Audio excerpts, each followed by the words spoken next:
বন্ধুরা এই মুহূর্তে আমরা দাঁড়িয়ে আছি নামখানা ব্রিজে।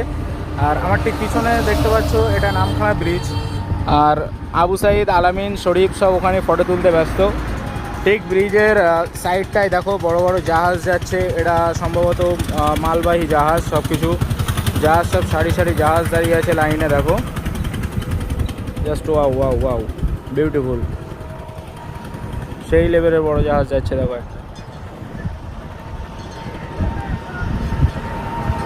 ব্রিজটা জাস্ট মায়াবী লাগছে। ব্রিজের ঠিক ওই ধারটাও বড় বড় জাহাজ দাঁড়িয়ে আছে দেখো। আর দূরে ঠিক এই নদীর সাইড দিয়ে বড় বড় যে গাছের রেঞ্জগুলো জাস্ট ওয়াও লাগছে দেখো। জাস্ট এই যে জাহাজটা, এটি হচ্ছে ঢাকার জাহাজ দেখো, এই যে ঢাকা।